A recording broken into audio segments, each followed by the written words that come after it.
questions like this also help us to do budget calculations as to what the cost would be if that is one of the options that the school board elects to implement. This next slide shows the employees that would move to the high deductible plan if they were offered an incentive. Obviously, there's quite a few that said no because it doesn't work for everybody, and quite a few that said maybe.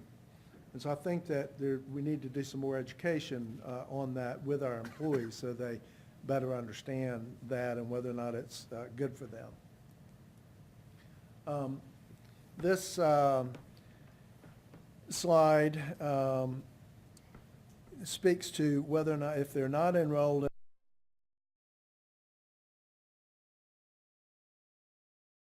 some of those comments later, but that's not an option that we've really considered, and I think for the most part the employees don't like that option either. There are some that do, but for the most of the comments do not. They would rather whatever money we have be spent either on salaries or to help pay premiums. We have several questions about the information that people get on health insurance. And, you know, for years every year we conduct open enrollments. Mr. Johns? Yes, sir. Could I interrupt you just, and I apologize, but I want to make sure that I understood what you said a moment ago. So going back to question 10, is that part of our discussion where that is something that the county provides to their employees, that if their employees do not take advantage of the health insurance, that they pay them a $1,000 one-time stipend on an annual basis? Yes, sir. That is a county benefit, and the way that works is that at the end of the year, if their employees show that they have had coverage elsewhere throughout the year, then they do get a $1,000 stipend, you know, for that. Reason that question was put in is because there's been a lot of discussions about our benefits and so forth ought to mirror what the county is doing, and that's something we've talked about before, but you know, you're talking about a $300,000 expense to the school board if we were to do that. So, you know, it's not been a recommendation that we do that, but Okay. you know, we did put the question in there. But all the question is asking is if that were offered, would you opt out and obtain coverage somewhere else? Correct. So the no responses are that they simply would not take, it's that they would not opt out of our health insurance being offered to them in order to take advantage of that $1,000 payment. That is correct. And some of those no's don't have a choice of going somewhere else, meaning that they could not go on their spouse's plan if they Right. have a spouse. And some of the no's were that that $1,000 would not pay for the difference in the option that they have. And so Agreed. it's not a sufficient incentive for them to do anything. All right, sir. Thank you. I appreciate that. Yes, sir. Mr. Chairman, if I might, Mr. Cole? I was a little shocked by that answer and the comment at the end too. And I'm guessing it was not made by somebody who's taking their health insurance somewhere else. I don't think if I was taking my health insurance somewhere else and you offered to pay me $1,000 that I would be opposed to that.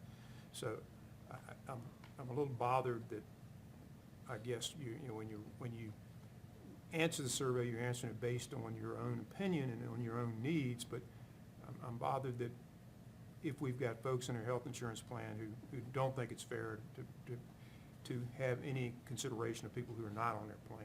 I guess I'm bothered by that, but that's just me personally. Maybe nobody else is, but I was a little bothered by the comment.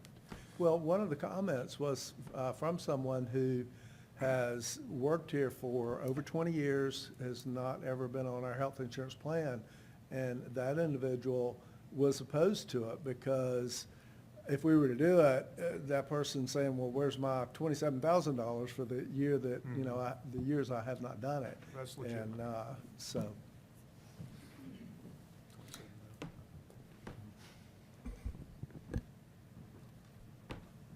So this question on how employees rate the information they receive about the benefit, most of the responses are at the median point, which you know, tells me that the information they're getting is they're not understanding it enough, or they need to get more. And when you look at the Next question, we ask about, what way you want to get information. And the biggest answer was email. Under the other comment, the other method, I didn't get any suggestions. We only got additional comments about stuff, so no help on that. But this question also is, how well do you understand it? And the biggest responses were at the midpoint, which means a lot of our employees don't understand it. And we learned that from going out and doing these briefings and the questions that we got. And even after we would do the briefings and address certain points, we still got questions. So we know that we need to do a better job to explain the benefits that our employees have. And this was good because most everybody wants to understand them better. So some of the, I've addressed some of the comments that, additional comments that employees offered. Most everyone, as you saw on the slide, likes the wellness program.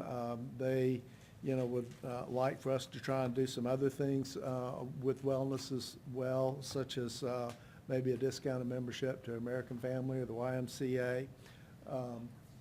They want us to have on-call doctor, which we do have, if you're a member of the program. It's not available to all people, but if you participate, you have that.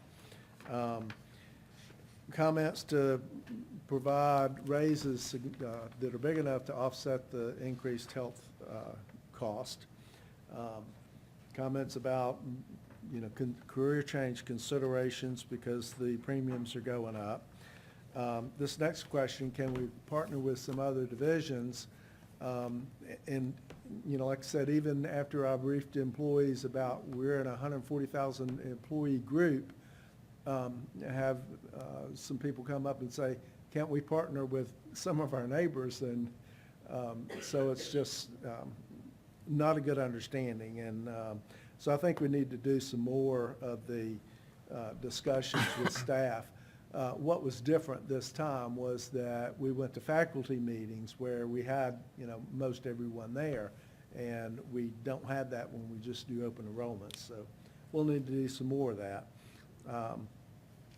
And we also got some thanks. There were quite a few employees that thanked us for all that we're doing, thanked us for explaining and the work that, staff and school board and superintendent do on trying to keep our premiums down and work on the raises and so forth. So the things that we've learned, from this, as I've stated, a lot of people do not understand the benefit. We're going to have to do a better job with that. There are a few employees that are already on a health savings account. They understand it very well and provided some very in-depth comments about it. There was a desire to know more about it from employees, and so we're going to have to get the word out on that better than we have. And right now we're working on a survey to other school divisions because I want to better understand and get more updated information for those school divisions that have any of these options, what the procedures are that they are doing with those. And so I plan to get that, to survey the surrounding school districts, get that information, and use that as we further discuss this in our budget meetings over the next few months.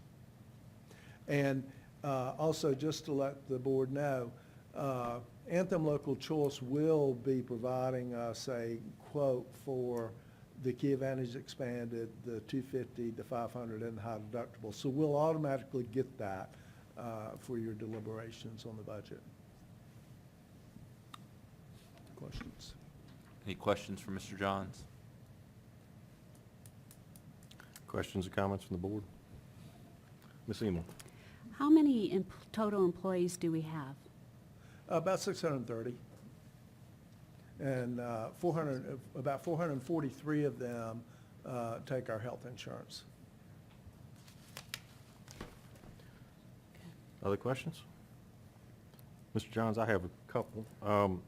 and this is directed either to you or to Dr. Jones, but when we did our joint meeting, we discussed providing these questions to the county staff. So have they done a survey of their staff, and do we know what that, if those results are available, where they stand with that? They Don't are know. doing a survey. I don't think the results are available yet. I know David Rowe was out meeting with them yesterday to work on the survey, and that's all I know. We sent them the questions the next day after the joint meeting, so they had them So they do available. have them? Yep. Okay. If I could, Okay. a couple other Yes, sir, Dr. quick Jones. comments. We will, so the three options, just for the board's reminders, is we're looking at the wellness program, we're looking at incentives for the HSA program, which is one of the reasons Mr. Johns is surveying other districts, and then we're looking at the 500, or the 250 versus the key expanded. We'll continue to gather information and look at that. Once we get some pricing on the 250, that will help us make a decision.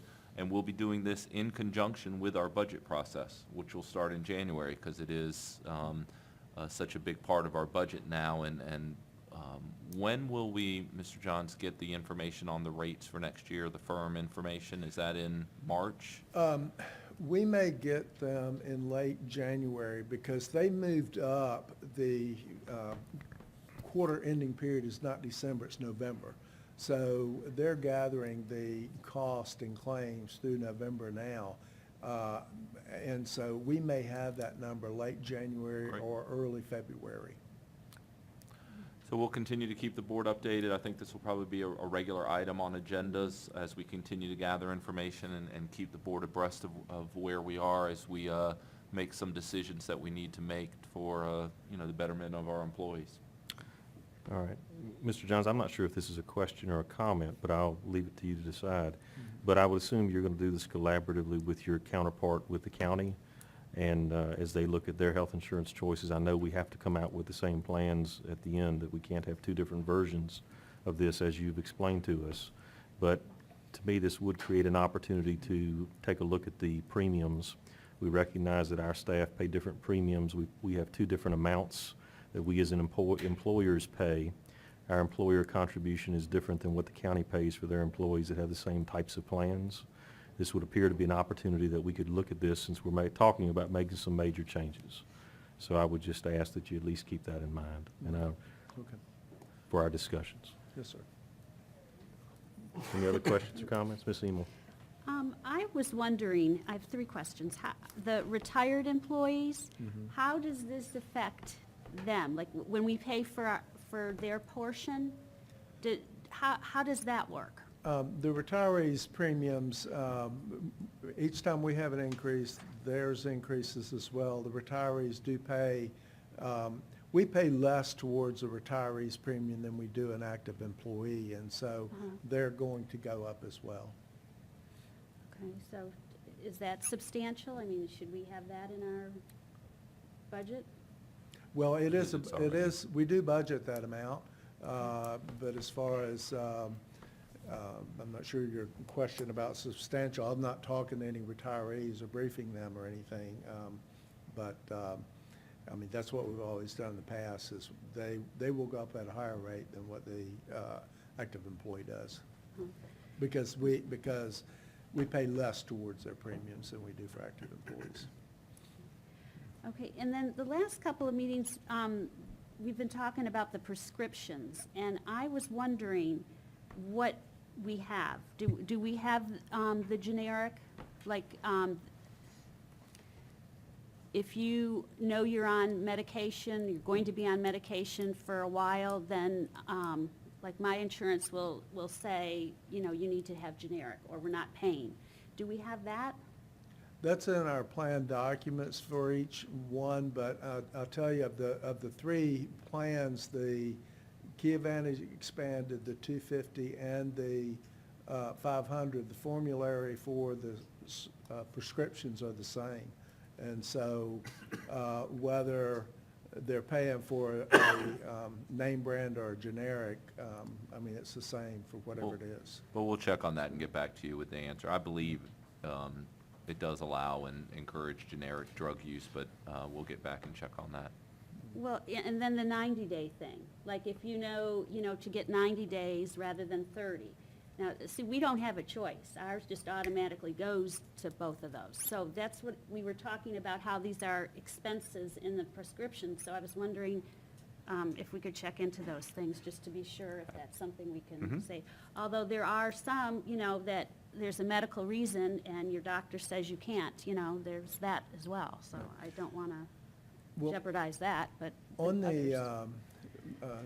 drugs, the prescriptions, as well as dental, those are all pooled with 140,000 employees. So it's not like we can dictate, anything in the formulary for those. And whatever our group does, I mean, if we use less, it'll have an impact, but it's a small impact because it's blended with 140,000 employees. That's pooled. Okay, but I don't know if it was you or if it was the insurance man said that this is a problem, that's where a lot of one of the ways where our expenses were too much. So that's why I'm suggesting that, or maybe they should look into it then if they're, Well, we didn't ha- they say yep. that? He did, that's one of the drivers of increases, so Yeah. we'll certainly take a look at that Okay. and get back to you with some answers. Okay, thank you. Yep.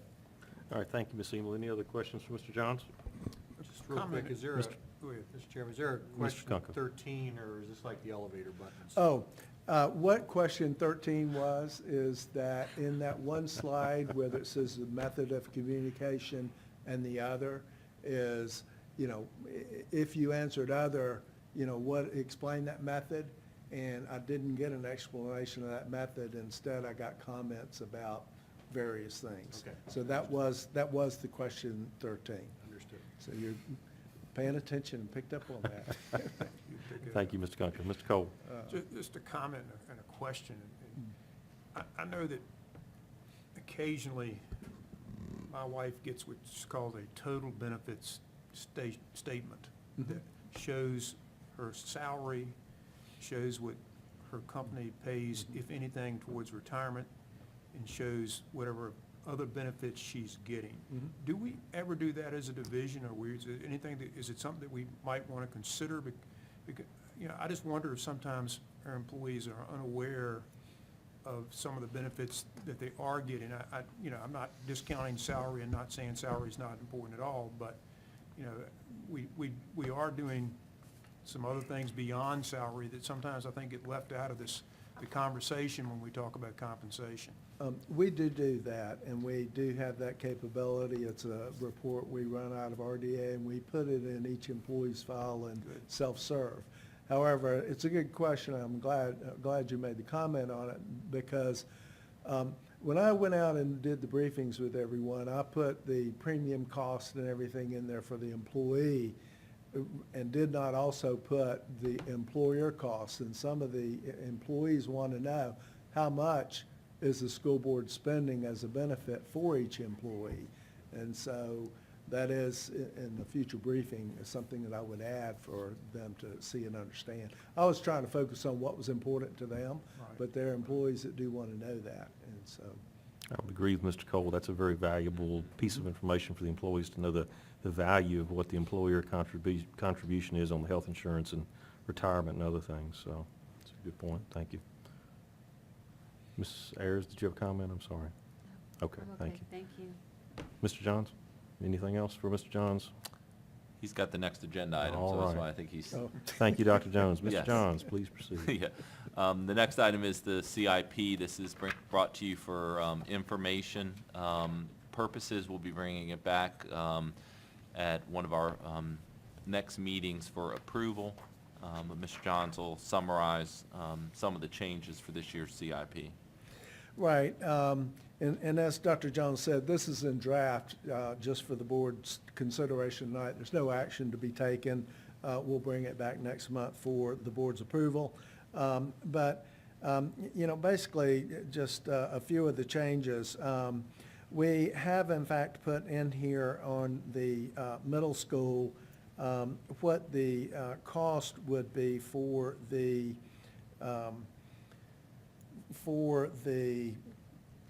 repurpose that was presented at the last board meeting. And that is in the other capital programs section. And, okay. All right, that's in the other program section. You can see in the first column, the $749,000. That's the number that Mr. Tibbs talked with the board about last time. That next amount would be HVAC and roofing expenses for the rest of the building. And so that's one change from there. The school board office is still left in there in the event that that building is turned over to the county. You're still going to have to do something at a point in time with the HVAC units in that building. There is, we still have in there land purchase for middle school classroom additions at the high school, but we've pushed that, I mean, we put it in there each year, but we push it out to the last year because growth is not yet indicating that we need to start that addition at high school. And everything else, is pretty much the same as what we've had last year. Some of the numbers have been adjusted for some maintenance items that were done in-house. And we may still, after we find out what's going to happen with the train study and all that kind of stuff, may have some adjustments in the future with this, but we don't know those numbers yet, so it's not included now. So. One additional new item that we did put in this year, and it's under school funded, is adding lights to the field hockey field at the high school. That currently is not a lighted field. Putting lights there, which we've estimated would be about $172,000, would give us some increased flexibility, both during the fall and the spring seasons. Lacrosse could play there potentially, soccer could play there potentially, and given the stress on all of the playing field situation throughout the county, particularly at the high school, that would just provide us some additional flexibility. So we have included that as an item that we may want to take a look at moving forward, just to give us, again, to maximize the field space that we currently have. So that's included in as well. The other item that I wanted to point out is Powhatan Elementary mechanical improvements. That was something that we discussed when we did the CIP and made some choices on what priorities were with the county, and we pushed that out now 3 years. That building was built in '86. All the mechanical equipment is original, so it's 31 years old. And I just want to point out that that is something that we continuing to kick that can down the road is, with that comes some risks. So we need to make sure we're mindful of that as well. And hopefully, if we can move forward with this train performance contracting, some of the funding that is generated out of that savings we could use towards that project to update mechanical and roofing at Powhatan Elementary, which is needs to be a priority. Questions from the board or comments? What's the difference between the two-page ones? The two-page ones in there are two-page ones in their presentation, and one's a little bit different in dollars, you know. Oh, there should just be one. Okay. There's two. Yeah, it should just be one. The top one that includes the field lighting that Dr. Jones just talked about with $197,000 in fiscal year 19 is the correct one. Okay. The other one should have come out and been replaced. Thank you. Yes, sir. So Dr. Jones or Mr. Johns, when will we receive that report back to let us make some decisions, the train study you're talking about? Mr. Tibbs? They were hoping to have it back to us in December. I haven't heard back from them. I'll inquire. Thank you, Hopefully at sir. our January meeting, we'll have that information. I know they were wrapping it up, and it was delayed a little bit because we asked them to go back and take a look at the Yes, middle sir. school, particularly the portion that we weren't looking to repurpose to see if they had any interest in that area and what they could do. So hopefully we'll have it at our first January meeting. All right, thank you. Any other questions? Ms. Emel? Now, for the parking lot for Pocahontas Elementary, so where, we talked about at the, I believe it was the last meeting, you said that you were planning that. So where would that money go or be? What I was referring to is having greater access and use to the parking lot that in the middle of the bus loop between the middle school and the elementary school. Not a new lot, but having additional parking there because we wouldn't have the middle school staff that would be parked there. So that would be the parking that we would be able to pick up. Oh, okay, so there won't be any construction costs or? No, there Okay, wouldn't be any construction costs in that. The only thing is, and I did mention this as well, we're looking at what is the feasibility of switching where the buses come? Would it be better off at the front of the school because that would provide Circular. a longer loop and more parking for visitors and staff? So we have to look at that. The one thing we would have to add possibly is some canopy at the front of the school, and we would have to take a look at that. So, but in terms of parking lot costs, there wouldn't be any. It would only be if we decided to flip-flop parent drop-off in buses. Okay, I just wanted to make sure we had money there if we needed it. Yes. Thank you. All right, any other questions? All right, Dr. Jones? All right, thank you, Mr. Johns. Next item, or next two items kind of go hand in hand, and they're items that the board requested at our last meeting. The first one is a revised school board policy JC, and this is just for your information at this point. And this really talks about school attendance areas and a variance process. What we are proposing is not to change the process that we currently use. It's just to put it in writing so that everybody can see it. Typically now, if somebody wants to move between elementary schools because they've moved and they want their kids to stay or there are childcare issues, they just send me an email. And Michelle keeps track of it on a spreadsheet, and we update it that way. But if people don't know to ask, they're referred to us, but there's nothing in policy that kind of states this. So we wanted to make sure that we had everything in policy. We would still allow variances between elementary schools for the 3 reasons that are listed there: childcare, someone who's moving within the county, and if there are extenuating circumstances. They had to move out of the house because of financial reasons, those types of things. There also is included a form that everybody would then fill out annually to request this variance between elementary schools.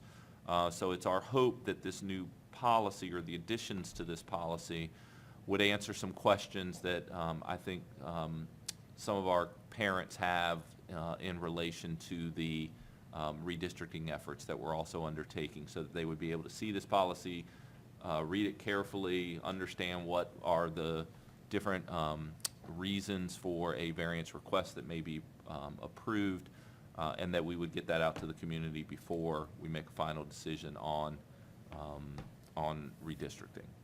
So that policy is there for your review. If you have any questions, we're happy to answer them.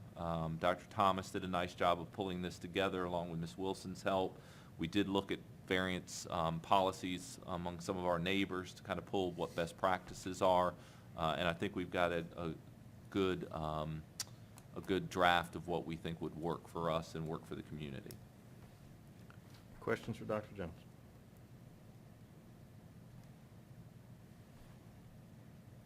I have just a, Ms. Ayers? and I kind of asked my husband if I'm totally confused, and I think that maybe I am.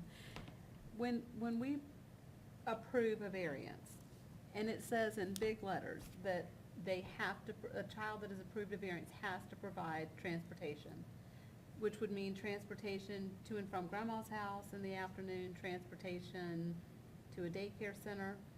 If they're gonna be transporting anyway, why couldn't they transport to the other school? We provide, if they are asking to move to a different elementary school, they have to provide transportation. If they're asking to move to a different elementary school because they have daycare in that zone, and that's where their child stays before or after school, then we provide transportation just because it's in that zone, and we would typically do that. It's when they're living outside the zone that they have to provide transportation back and forth. So for childcare, they're looking to be in that zone where their childcare is given because they can't provide transportation. Okay. Does that make sense?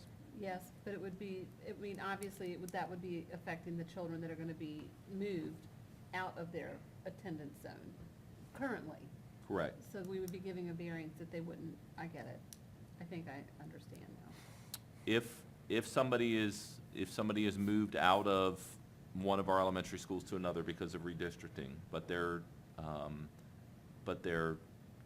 before or after school care is residing in the original school, then they could request a variance to stay at that school because of childcare. And then we would still transport. We would still transport them, yes. Okay. To that daycare, not back and forth to their home that may be out of the zone now.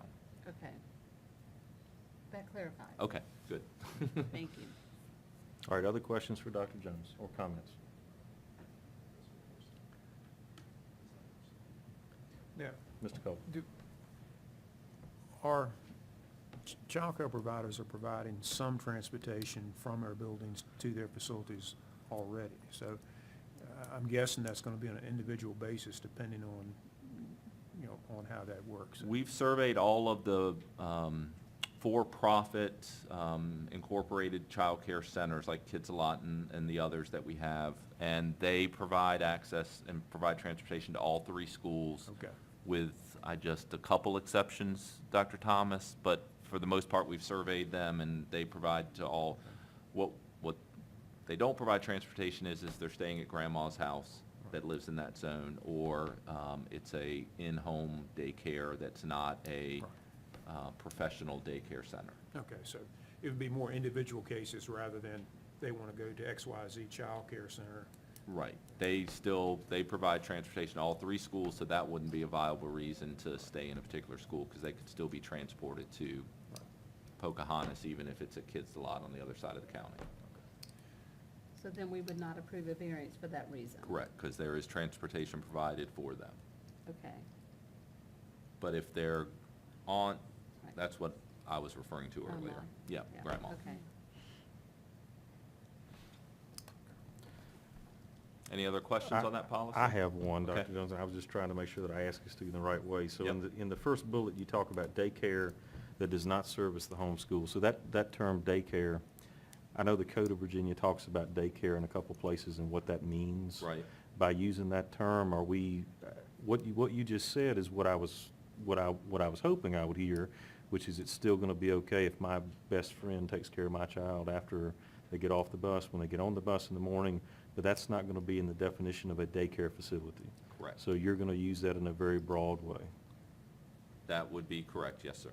And that's what we 'Cause there's- talked about, what that terminology is, which is why we talked Right. about Because there's a daycare childcare. facility and a family home Correct. facility, and they're two different things, right? Right, and we went round and round on that to try and make it clear. Yeah, but that's by a family member. Right, So so I guess what I'm thinking about is, you stay with somebody who happens to be a friend of the family Right. or is just. right, and they're not operating a professional daycare. Correct. Yes, that would be under the child care provision, because they don't provide transportation to all three schools. So They're they gonna would- fall within that daycare that does not service the home school. Correct. So they're That- not that- going to be able that's- to, Right, that's my concern is, and I just want to make sure that I understand what we're voting on, because. Okay. it- Dr. it- Thomas, can you come help me? You probably understand this a little better than I do. And I know we talked about this about a half a dozen times. what was your question again? I'm sorry. My question was, in the draft policy that was presented to us, Yes. the first bullet, the second item, it says daycare that does not service the home school. Correct. My question was, we're not talking about a daycare facility when we say that. We're talking, that we would include within that term an individual who's providing care for that child in their home before and after school that is not going to fall within the first requirement that says a family member.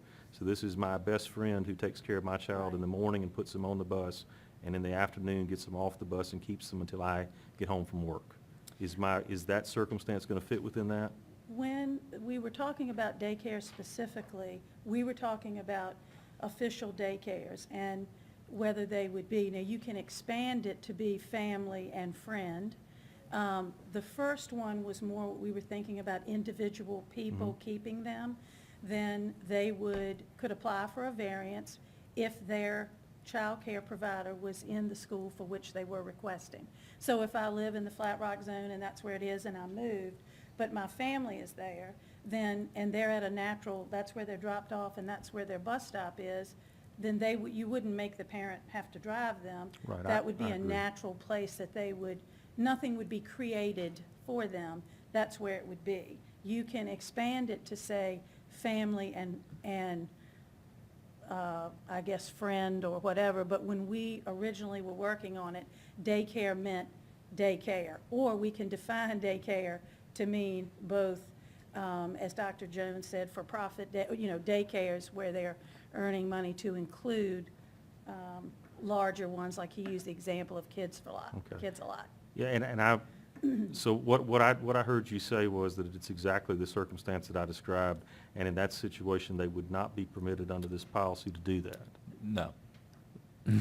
Unless you chose, that's what I'm saying, Unless the we way we changed the did it, it was policy. family No, or it's. daycare. No, Yeah. that's why we added daycare that does not service the homeschool. Right. So if we're using the daycare term generically, so if your child goes to that school zone and stays with your best friend, that's not a family member, that would be a daycare that does Okay. not service your home school, be Okay. it Powhatan or Pocahontas, it's in the Flat Rock zone, so you would be able to Okay. request a variance for that reason. Okay, I'm very comfortable with the way you just explained it. Okay. I think, and correct me if I'm wrong, or at least check it if you would, I think that's defined in the code. That means something in the code when you say daycare facility. And I think that there's a licensing piece associated with that. And a private individual that keeps a child before and after school is not required to be licensed if they're only keeping one child, is my That's correct. understanding anyway. And I Yes. just don't want us to do something unintentional and create a circumstance where that best friend can't put the child on and off the bus. I know that there are lots of people that do that, and I don't want to do that, so, at We'll least look at- from my voice. We'll look at that term, Yes. and maybe we would just keep it consistent and say childcare. Well, I thought what I heard you saying was we could change the first for the first comment that says childcare provided by a family member living in the requested member zone, and simply add a statement that talks about a family member or other individual, something like that. Right.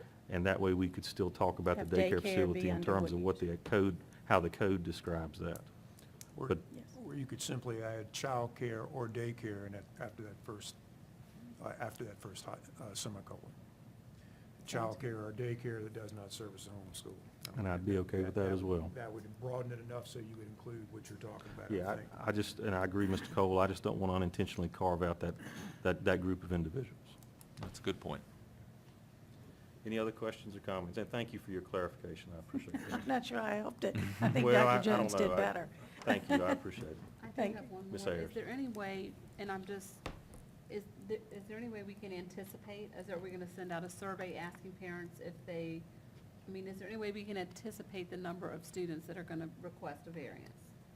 In order to plan better, or to say, maybe we need to rethink this?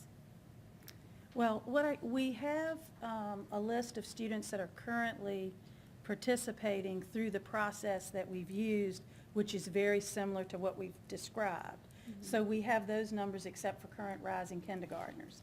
And then what will come in, I think the next part is how we're looking at the students that once the redistricting is confirmed, we have a process to try to firm those numbers up. And it will be important to do that in a timely manner so that then the other staffing and adjustments can reflect that.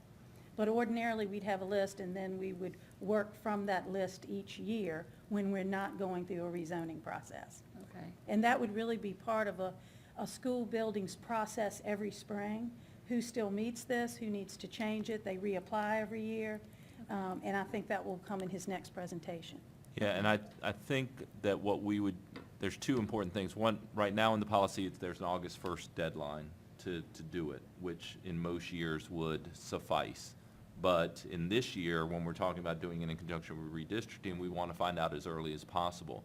There's also a provision in there about space available. Yes. So when we communicate to all the families that would be impacted by this move, that there's this policy available, and there's the next agenda item that we're going to talk about, if that passes, we will put language in there about if you're considering applying for a variance, it is contingent upon space availability, classroom availability. Please let us know as soon as possible. So hopefully we get that information quickly in order to make staffing decisions. And will that be like first come, first serve, or, you know, let's just say we have 10 kids that want to stay in one school in the 3rd grade, and that's gonna, there's not room.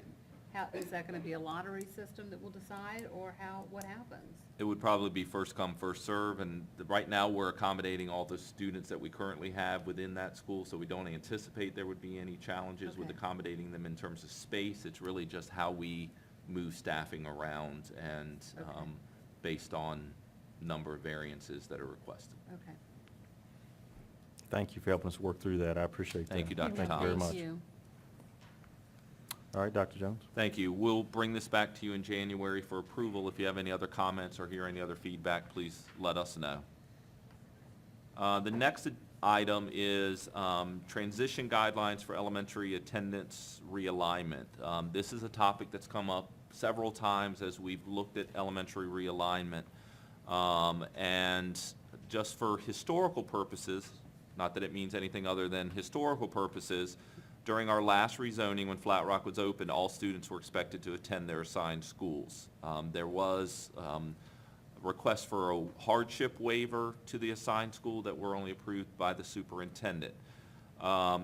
We are looking at, obviously, some capacity issues at Flat Rock and Powhatan Elementary, but we recognize that there is a disruption that some families feel would occur by moving their child as they're finishing out their elementary experience. So what we're proposing is that students who are current 4th graders, rising 5th graders, be given the choice of remaining at their current home school for next year, provided that the parents can provide transportation, or they can move to, if they're, you know, if they are affected by this move, they would be able to move to their new school. All other students will attend their assigned school unless they go through the waiver process and the quality guidelines are met. So we would send this out as an option. Again, once the final decision is made by the board, there would be a letter for all the current 4th graders who are affected by this change, giving them the option, letting us know within a couple weeks if this is something that they choose to do, again, so we can make some staffing decisions. And it would just provide some peace of mind, because those that, I don't know about you all, but those are the parents that I've heard from the most, are the ones who, my child's going to be a 5th grader, he's been here since kindergarten, we'd like for him to finish, and so this would be an opportunity for us to allow that, while also recognizing that we do need to do the redistricting, we do need to shift some students, and that this is where the line is being drawn, at least is what we're proposing right now. So then the siblings of that 5th grader would have to go to the new school. So, and the Or get a parents would waiver. be having 2 different elementary schools. If they choose for realize their that. 5th grader to finish, yes, that Okay, is the, okay. as it's currently, these guidelines are written, is the Mhm, correct interpretation. And so they would not be eligible for a waiver? They would not be because eligible it's for a not- waiver unless it's under the hardship Right, exception. right, okay, that's, So many rules. All right, other questions or comments for Dr. Jones? Okay, just let us know what you think, and we will bring this back in January. This isn't really a policy, but it's just a practice for this particular year, so if you have any questions, concerns, let us know. All right, our last item for the workshop is the 2018-2019 course planning guide. Dr. Alejandro is going to take you through some of the changes in our course guide for our secondary students. Good evening. Good evening. So each year we go through a process where we evaluate what existing courses we have at the secondary level, what is working and what is needed for each of our students, and what else we might offer and what we might be taking off the table. So these are our current updates. There aren't a whole lot of them, but enough that, and a few that we're pretty excited about. So one of the first changes is some background information that's part of the course planning guide, and that is the information about profile of a graduate. The Department of Education and the State School Board have made final announcements about what that will look like in their November meetings. And so we now know that students who are starting 9th grade with us this coming fall will have some different requirements than our current high school students. So moving forward, students who are starting in the 9th grade this fall will only require 5 verified credits, and that means that they only need to have 5 SOL tests that they need to pass in order to receive a high school diploma. Of those verified credits, 2 of them will be in history and history, social science, or writing, and those could be performance-based tests. So things are going to look a little different, and so some of that information has been added into the course planning guide. We will be providing a lot more information to families and to you all about the fine tuning and the fine details of this, but I just wanted to have some overview information because we do have general diploma information in the course planning guide. There is no change in number of courses that is required for either the advanced diploma or the general diploma. Those stay the same. There's also a requirement that we address career readiness with our students, and we're going to do that through some career investigations, coursework at the middle school, some units that will be added to some of the individual courses, and then they are working on, we do not have details yet, about opportunities for work-based learning at the high school, but all of this information on a preliminary level has been added to the course planning guide.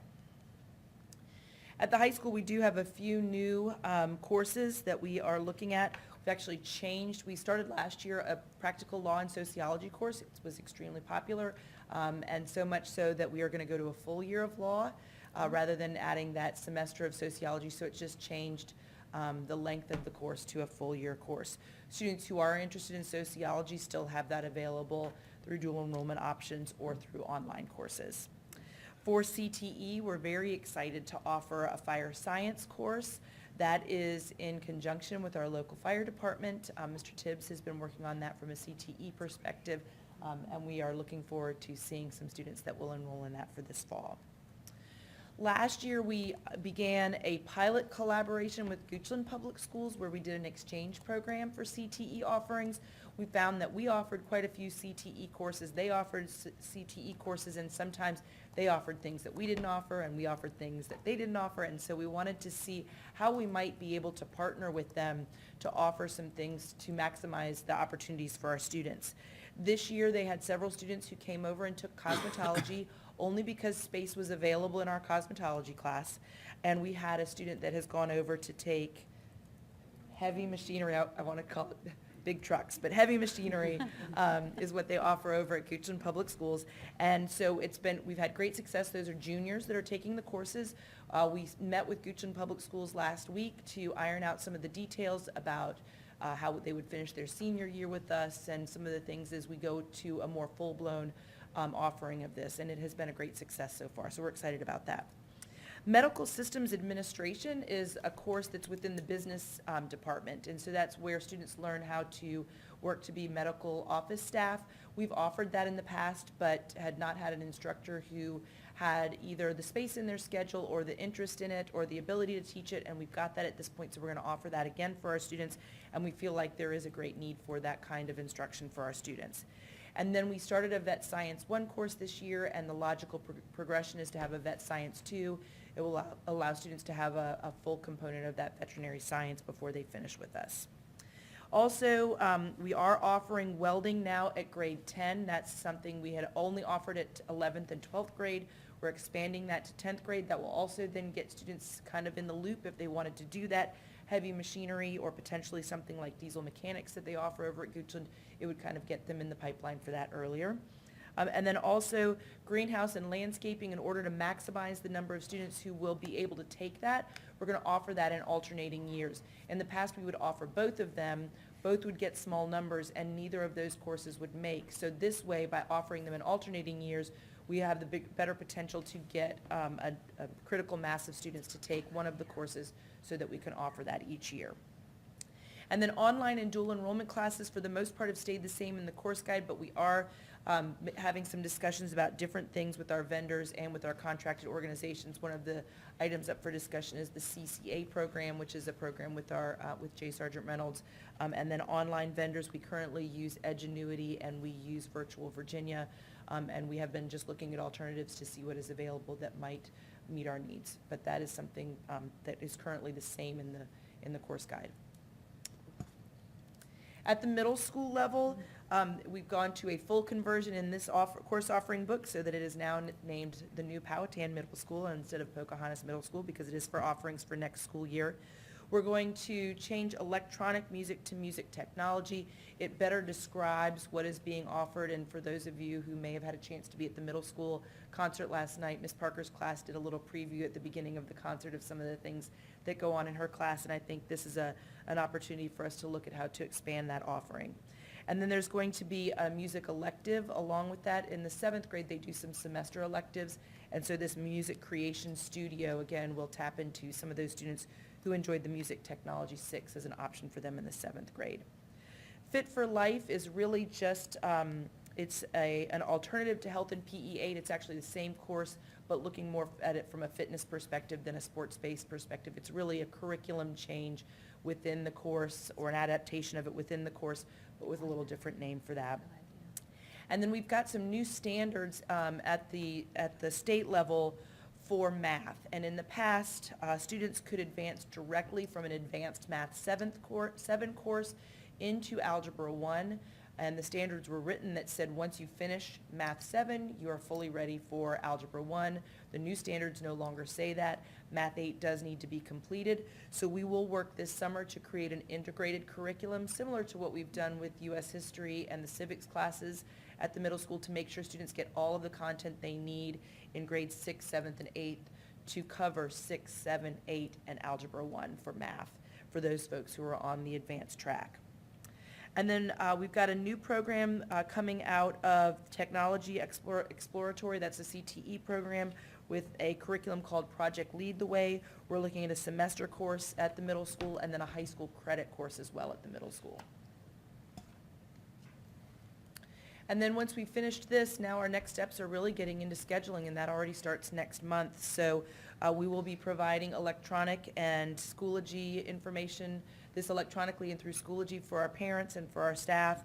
Always, we have hard copies of this in the school counseling office, and 6th graders will start scheduling in the middle of January for the new school, and the rest of the middle schoolers and high schoolers will start at the end of January. And here we go. All right. Questions for Dr. Alejandro? Or comments? I don't have a question, but. Ms. Ayers. It's just so exciting. It really is. And thank you all so much. There's a part of me, like when you say the scheduling part, that's really glad my kids are grown. But then there's another part that there's so many wonderful things happening in education now that I wish my kids could have experienced that part of it too. So, thank you all. It's very exciting. All right, thank you, Ms. Ayers. Any other questions or comments? Just Mr. one, and you mentioned, Dr. Alejandro, that state's putting out more information on this portrait of a graduate and the school to work or work readiness. I would like to request at some point as a workshop topic, at least what the portrait of a graduate looks like at this point, because I don't know that I could speak intelligently about it. Right. I'm not sure that I anybody can can, but. Good idea. But I'd like, at least get the updated information at this point. Yes. Yeah. Good idea. We'd be glad to provide that for you. We're waiting for the final, which just happened, and once we get some guiding documents from the state, we'll be happy to put together a presentation for the board and the community. And second, two more comments. One, I'm very happy about fire science, and I'm hoping that as we grow that, we can look at dual enrollment credit for that as we go through.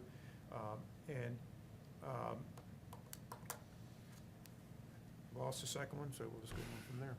And I didn't mention on the fire science too, we are going to be able to use their facility, which is quite exciting as well. So we will Very use good. some of the high school facilities, but we're going to look at ways that we can get the students over to the firehouse that's right there off of Stave Mill, so that students can actually use their equipment and their space, and have real hands-on and access to the machines and the trucks. So it's very exciting. Save us money so we don't have to purchase it Cole? ourselves. Yes, I remember now. Yes, sir. I've made a comment a 3 or 4 meetings ago about keeping track of the kids that can't get into class and looking at alternative time and opportunities for those. So as we go through the scheduling process this year, if we can kind of keep an eye on that and then survey those kids to see if they'd be interested in looking at alternative times. I know we've got that class where we've got a small class of seniors that are only coming in for a brief period of time and taking everything else online. So you know, we're looking at alternative ways to do things, and I think that's exciting. So maybe there are some folks that are ready to do some things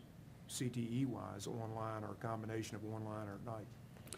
I mean, our kids Ms. can Himmel. potentially stay at home for high school and do things online. In some circumstances. Some circumstances, right. Dr. Almondra, I'll just offer one comment. I'm very pleased to see the CTE courses that you mentioned. I get a lot of people that speak to me or call me about those topics and those courses, and they look great, so I appreciate that. Thank you very much. And Any that's, other- that's Mr. Tibbs. Well, Mr. Tibbs, good job. Any other questions or comments? Just for Dr. Jones. point of clarification for the board that we will be looking for approval of this tonight. It's a little rushed. We'd like to give you in between meetings, but with scheduling starting in January and when we got this information from the state in November, this is really the only chance we had to present it to you. So we will be looking for approval at the 7 o'clock meeting. One other comment Ms. just about Ayers. the Fit for Life. That is a really great idea. Because there are a lot of people that aren't really sports oriented, but it would be so nice to be able to teach them that lifelong health part. So that's good. And we have an instructor who's very passionate about it too, so Oh, that's good. exciting as well. Good. And you know, our YMCA, I guess, is still giving those 7th or 8th graders free access to the Y, so that Fit for Life class would certainly Perfect. be perfect for them. That's perfect. All right, any other questions or comments? All right, thank you, Dr. Almondra. All right, I believe that takes us to the next item on our agenda, which is convening to close session. Ms. Emel, could I ask you to make the motion and read the statement, take us into closed session, please? All righty. Okay, I make the motion that we enter into closed session pursuant to Code 2.2-3711A1 to discuss the employment, resignation, and leave of specific employees, and pursuant to Code 2.2-3711A2 and A4 to discuss expulsion and school placement of specific students. Codes 2.2-3711, A1, A2, and A4. We have a motion, is there a second? Second. Ms. Ayers seconds the motion, all in favor, say aye. Aye. Aye. Motion carries 5-0. We are in closed session.